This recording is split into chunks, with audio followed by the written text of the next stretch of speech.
Fiz amarração para o meu ex. Olha lá, hein, galera? Prestem atenção.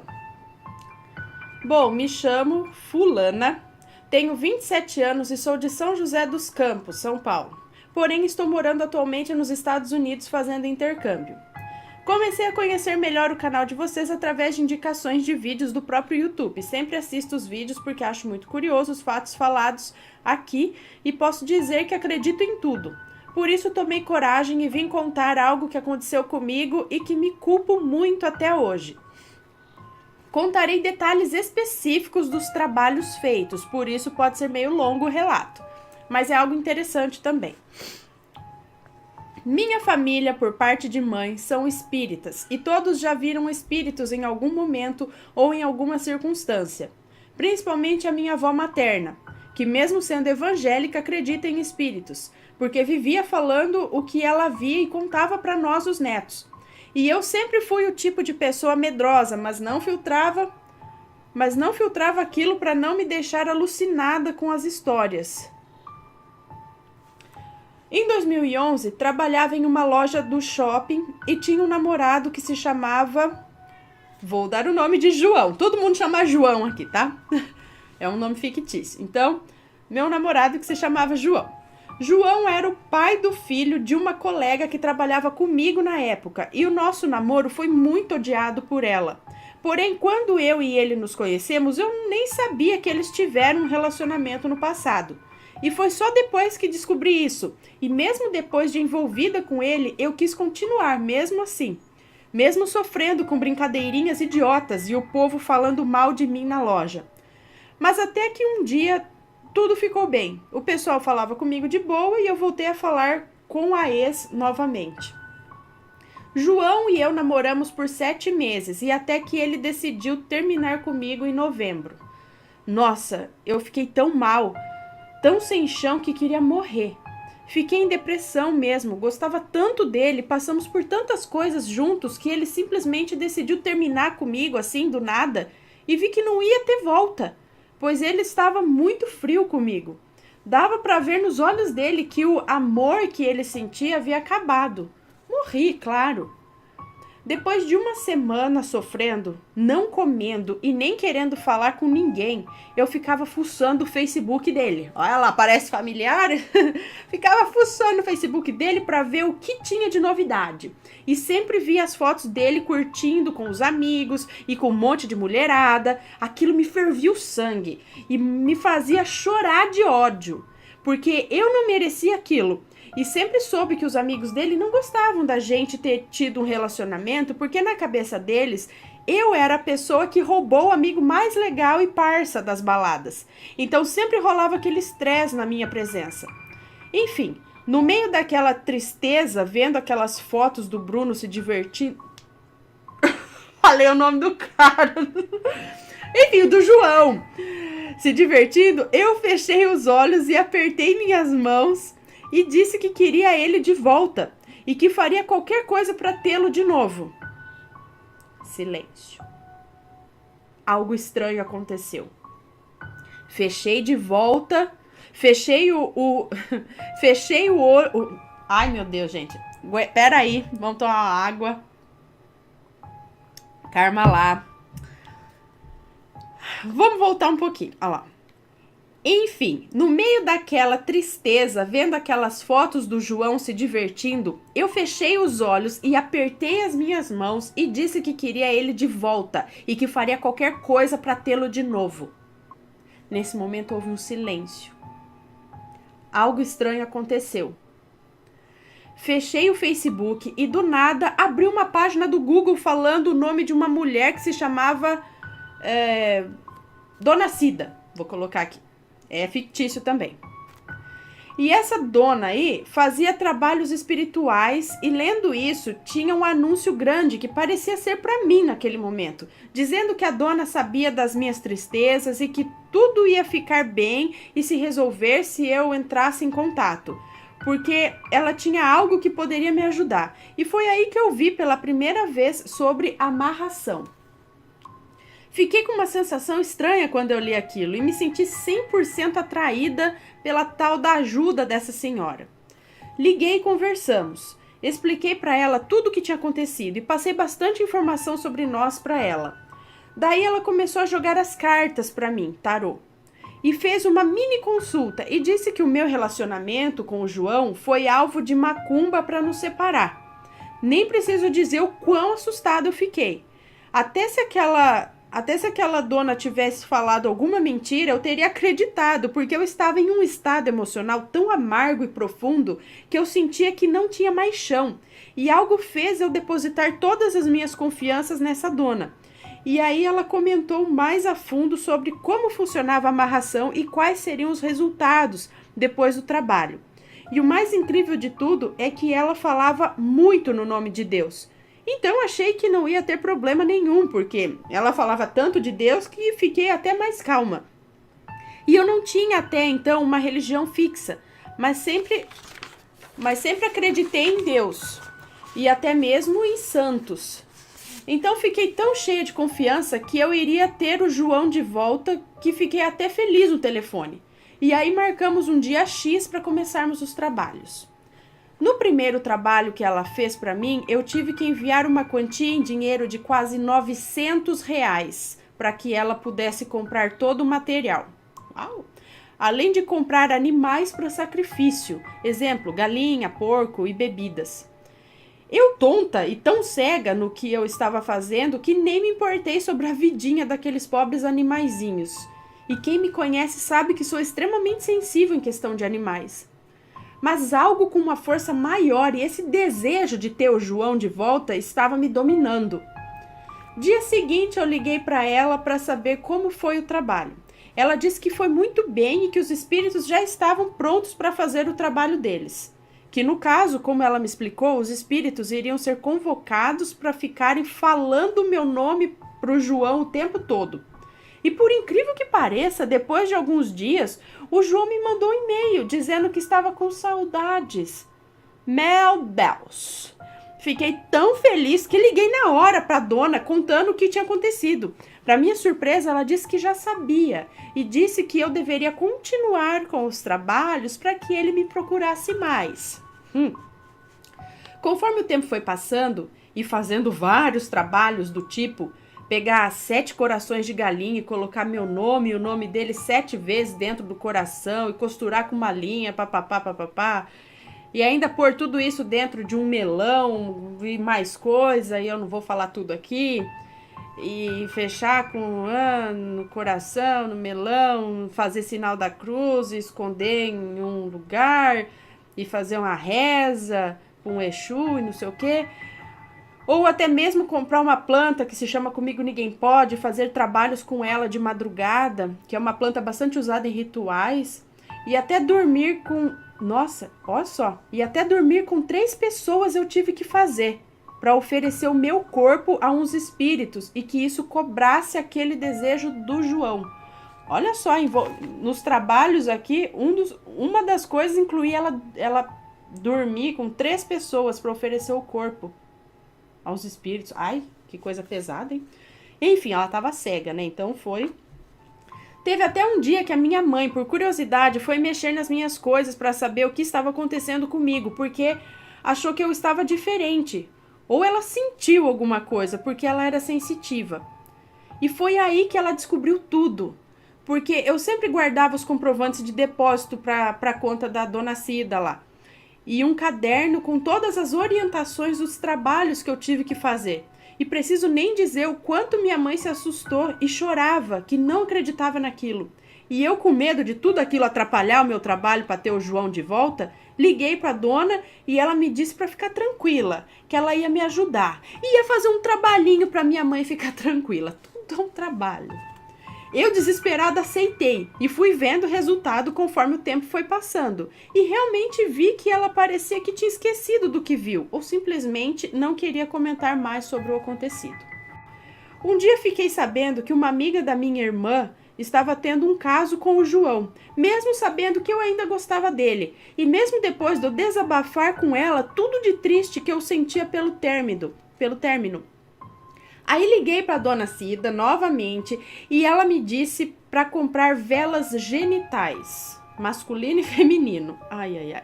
E escrever 7 vezes o nome fazer umas coisas aqui nas velas para ambos perderem o tesão pelo outro. Tipo, a moça que estava namorando o João e o João pela moça. E eu tinha que fazer isso no cemitério e fazer uma oração na encruzilhada do cemitério. Tive tanto medo que eu sentia gente me observando mesmo não tendo ninguém lá. Era de manhãzinha, onde não havia fluxo e não queria que ninguém me visse lá. Foi então que descobri que o casalzinho não estava mais juntos. E eu super feliz e de caminho livre para continuar meus trabalhos. O João realmente estava se aproximando mais e mais de mim e eu estava muito feliz. Chegamos até a sair várias vezes, mas no fundo eu senti um vazio e eu não sabia por quê.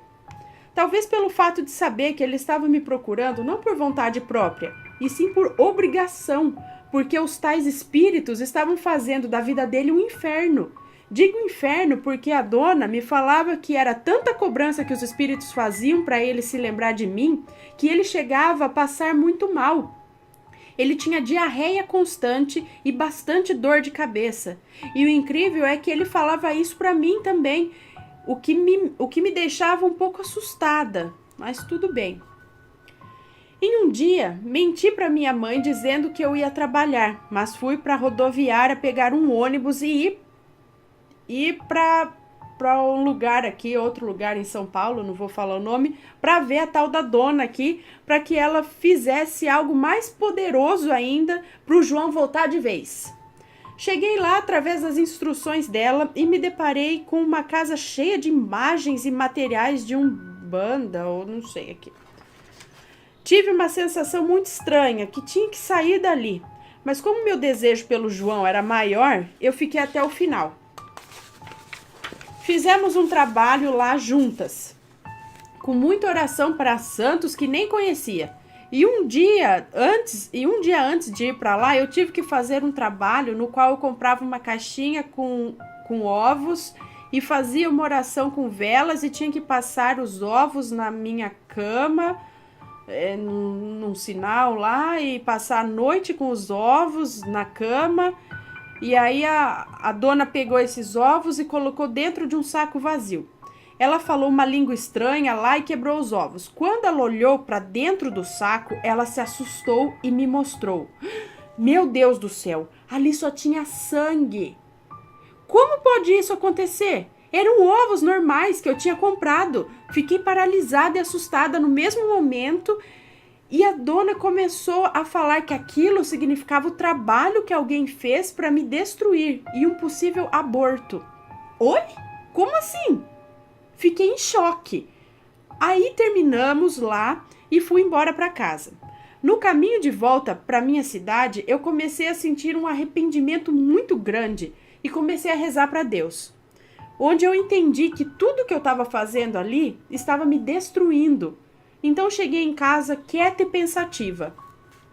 O tempo foi passando e eu não estava mais feliz. E o dinheiro que eu recebia lá na loja só servia para pagar pela macumba e ter ao lado uma pessoa que tinha que ser obrigado a gostar de mim. E isso foi me desgastando e eu fui ficando deprimida. Já não queria mais fazer os trabalhos e já estava de saco cheio de tudo isso. E mesmo gostando ainda muito do João, eu sabia que tinha que aceitar que tinha acabado. Algo dentro de mim me falava que eu não tinha o direito de jogar macumba para ninguém. E que eu tinha uma segunda chance. E que tudo que Deus dá, Ele tira se não merecer. E que o que eu estava fazendo era errado. E aquilo não era eu. Então resolvi mandar uma mensagem de texto para a dona Cida, lá, fulana, desabafando o que eu estava sentindo. E que não queria mais aquilo para minha vida. Porque, como eu disse no começo, eu senti uma confiança muito grande nela e resolvi falar a verdade. Nisso, ela me respondeu e disse se eu tinha certeza de tudo isso. Porque muita coisa ruim poderia acontecer comigo. Porque os espíritos que estavam trabalhando para mim poderiam se sentir traídos e começarem a fazer algo contra mim. Eu fiquei com medo, claro, e não respondi mais à dona. E até tinha apagado o telefone dela dos meus contatos. Dona fulana sumiu depois disso. Senti na última mensagem que ela ficou brava, mas fiquei na minha. Um certo dia de folga, era tarde, lá pelo meio-dia, e eu estava deitada na minha cama com os olhos fechados. Mas não estava dormindo e eu ouvia tudo ao meu redor. O meu quarto ficava em uma edícula no fundo da casa da minha avó materna. E para ir para o meu quarto e da minha irmã, tinha que subir uma escada. Foi então que eu comecei a ouvir passos de alguém subindo as escadas e conforme ia subindo, ia estralando o calcanhar. Eu estava achando que era minha avó vindo verificar se eu estava dormindo, porque ela sempre fazia isso. E eu ouvia barulho de correntes também. E aí eu estava esperando pela minha avó chegar até a minha janela e perguntar se ela precisava de algo. Minha cama fica debaixo da janela e eu podia ver a janela pelo reflexo da minha televisão. E eis que aqueles passos que estralavam os calcanhares e o barulho de correntes parou bem ali na minha janela. Fiquei esperando a minha avó perguntar se eu estava dormindo e fiquei esperando ela falar alguma coisa por uns 2 minutos. E foi onde eu achei estranho e abri os olhos para ver o reflexo pela televisão. E para o meu espanto não tinha nada ali. Como não? Eu estava sentindo alguém ali. Foi quando eu me levantei e virei para a janela. Para que eu fui fazer aquilo? Só sei que na mesma hora que eu olhei pela janela, algo me puxou para a cama de novo e me prendeu. Me senti totalmente paralisada, não conseguia me mexer e nem abrir meus olhos. Eu estava aterrorizada com o que estava acontecendo. Foi aí que meus braços começaram a se contorcerem para trás e eu fiquei toda torta na cama. Comecei a escutar no meu ouvido direito um gemido de uma velha, do tipo... Ah! Foi intenso. Um gemido frio com a voz rouca. Nisso eu queria abrir meus olhos e gritar para alguém me ajudar. E só tinha a minha avó em casa naquele momento. Mas ela estava dentro da casa dela, lá na frente, e era difícil de me escutar. Daí comecei a rezar pra dentro, sabe? Rezar por dentro, sem me mexer, só em pensamento. Foi onde eu comecei a perder o oxigênio e ficar desesperada e gritar por socorro. Depois de 2 minutos, consegui respirar e me mexer. Então pensei 2 vezes e fui correndo para casa. Não pensei 2 vezes e fui correndo para casa da frente da minha avó. Falei para ela bem ofegante o que havia acontecido e ela foi até o meu quarto para checar. Uns 10 minutos depois, ela volta de lá com os olhos vermelhos e molhados. Ela disse que sentiu algo muito pesado lá e fez uma oração para Deus. Tenho certeza que isso foi algum sinal de algo ruim que estava prestes a acontecer, e eu não podia contar para ninguém o que eu havia feito. Os dias foram passando e desde então não conseguia mais dormir durante a noite, muito menos ficar sozinha. E sempre que eu entrava no meu quarto me dava calafrios. Então não entrava mais lá sozinha por nada nesse mundo. Então toda vez que eu dormia eu sentia que eu ficava trancada em uma caixinha e não tinha acesso ao meu corpo. Sentia sempre mãos sobre o meu pescoço me enforcando e nunca conseguia me mexer para me defender. Tentava gritar e nunca saía a voz. Sempre depois de muita insistência para gritar, eu acabava conseguindo sair dessa caixinha e gritar para alguém me ajudar. A voz sempre saía fraca e falhada, e minha mãe sempre ali do meu lado para me acordar quando ela percebia que algo estava acontecendo. E sempre após isso fazíamos uma oração e eu conseguia dormir um pouco. Não muito, mas dava para descansar. Aquilo se repetia sempre e sempre achava que ia morrer a qualquer momento. Foi quando minha mãe me levou para o centro espírita dela e foi comigo falar com os trabalhadores da casa, dizendo que eu precisava de ajuda e que algo estava me incomodando. Fomos para uma sala onde eu e mais 7 trabalhadores, não me lembro bem quantos eram, na verdade, e começamos a rezar o Pai Nosso. Sentei na cadeira no meio de dentro de um círculo de cadeiras, e os outros trabalhadores sentaram ao meu redor. Aí um trabalhador disse para que eu fechasse os olhos e não abrisse até o final daquela sessão. Daí a coisa começou. Um trabalhador começou a fazer vozes muito estranhas e começou a perguntar por que chamaram ele lá. E um outro trabalhador começou a perguntar o porquê daquela entidade estar comigo.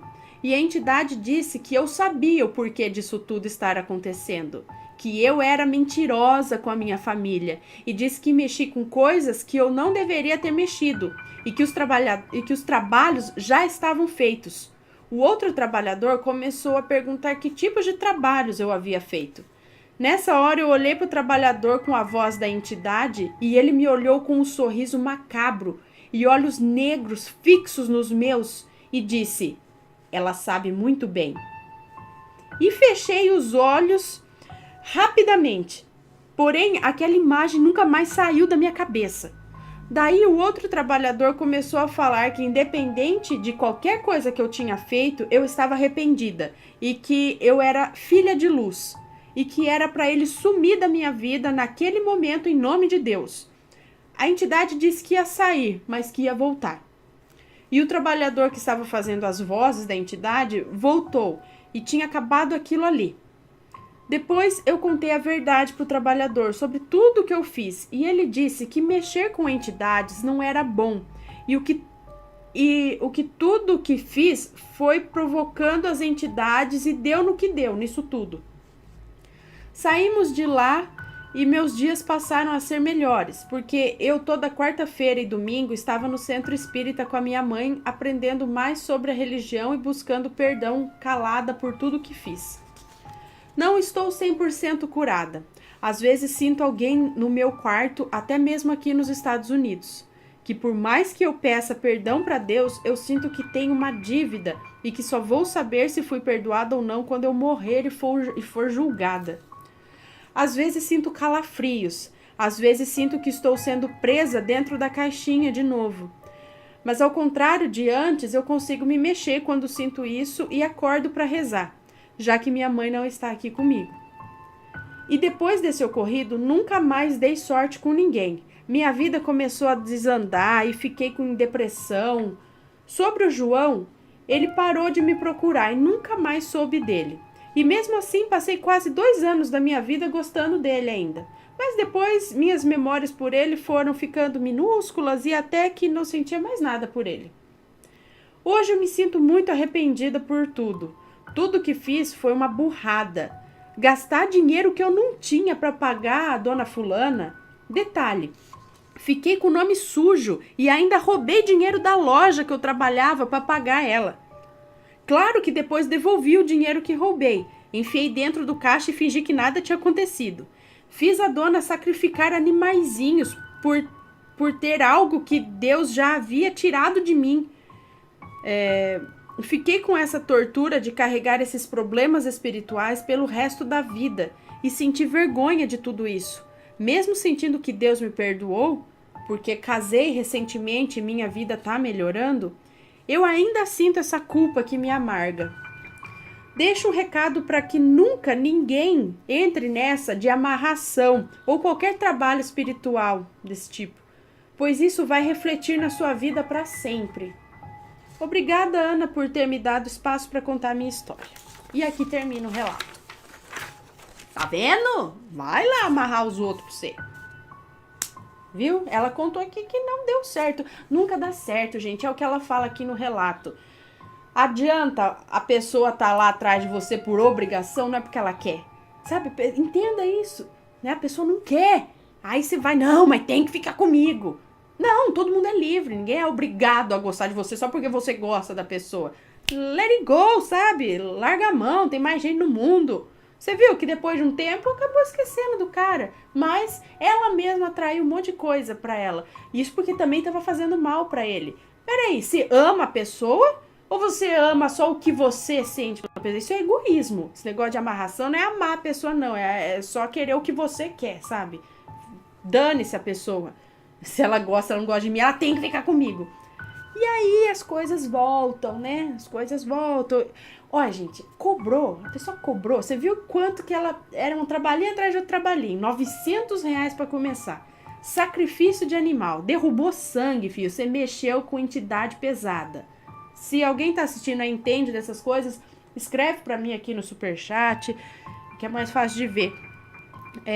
Ou no relato, mas no relato ao vivo, hashtag no Twitter, não é tão fácil de eu achar aqui pra escrever. Mas pode escrever também. Mas melhor pelo superchat. Se alguém entende, fale. Derrubou sangue nos trabalhos? Não vai ter coisa boa. Sabe, pra mexer com essas coisas, tem que ter tem que saber muito do que tá fazendo. Não é qualquer um que pode chegar lá e falar, vamos sacrificar uma galinha, um bode pra fazer um trabalho. Você não sabe com o que você tá mexendo, galera. Então, cuidado ao ir nesses lugares aí que cobra pra fazer uns trabalhos, ainda mais aceita fazer esse tipo de trabalho. Não tá certo, né? Você tá mexendo no livre-arbítrio lá da pessoa. Não tá certo. E ela sabia desde o começo que não tava certo, mas tava cega de paixão ali pelo cara, né? Ou não tava conseguindo perder, sei lá. Deixa eu molhar a goela. Não caio nessa, tá? Não é bom. Vamos ver se alguém mandou superchat? Superchat?